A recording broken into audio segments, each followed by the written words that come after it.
প্রিয় দর্শক, আসসালামু আলাইকুম। আপনারা কেমন আছেন? আজকে হচ্ছে বছরের সবথেকে বড় একটি রাত এবং যে দিনটি চলে গেল আমাদের মাঝখান থেকে সেটি হচ্ছে এই বছরের সবচেয়ে ছোট একটা দিন। আরেকটা বিষয়, রাত বড় হলে দিন তো ছোটই হবে, এটা স্বাভাবিক। বাট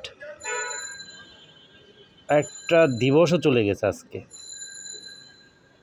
আজকে যে দিবসটি চলে গেল সেটি হয়তো বা অনেকে জানেন না, শুধুমাত্র গণমাধ্যম কর্মী যারা তারাই জানে। তারপরেও বলে রাখি, যারা জানেন না তাদের জন্য, আজকে যে দিনটি চলে গেল সেটি হচ্ছে আজ বিছানা না গোছানোর দিন। অর্থাৎ এই শীতে অনেকেই বিছানা গোছাতে চায় না বা এলোমেলো অবস্থায় রেখে যায়, বা বিশেষ করে টিনেজার বয়স যারা, তারা কিন্তু একদম এই শীতে হ্যাঁ, মানে একটা ঝক্কির কাজ বিছানা গোছানো, এরকম মনে করে।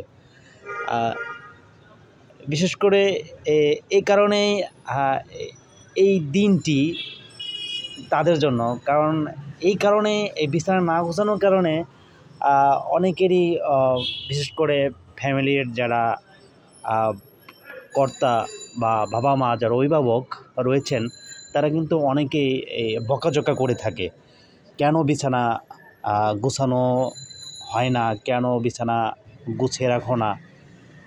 কারণ তাদের জন্য আসলে বিছানা গোছানো খুবই বিরক্ত, কারণ শীতের সকালে এমনিতেই ঘুম থেকে দেরি করে ওঠে, তারপর আবার বিছানা গোছানো,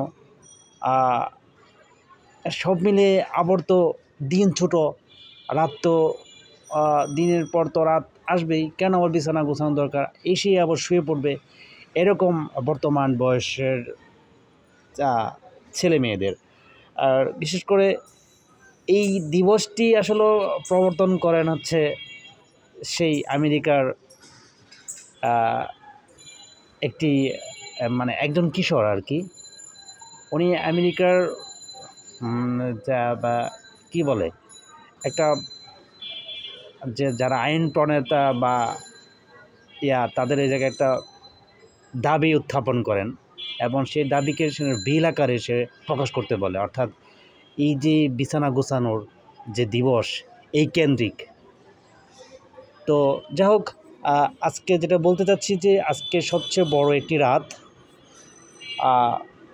অনেকে এই রাত আসলে ঘুমিয়ে যে কাটাবে এরকমও না, অনেকের ঘুম কম হয় বা ঘুমাতে পারেন না, তাদের জন্য আসলে এই রাতটা খুব কষ্টদায়ক।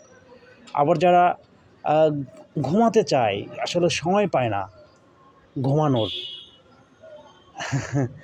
বা আজকে যদি তারা এই রাতটাকে কাজে লাগাতে চায়, দেখা গেল যে একটু রেস্ট করব, ঘুমাবো, তাদের জন্য এই রাত, তাদের জন্য এই রাতের শুভকামনা। যাই হোক, ভালো থাকবেন সবাই। আসসালামু আলাইকুম, শুভরাত্রি।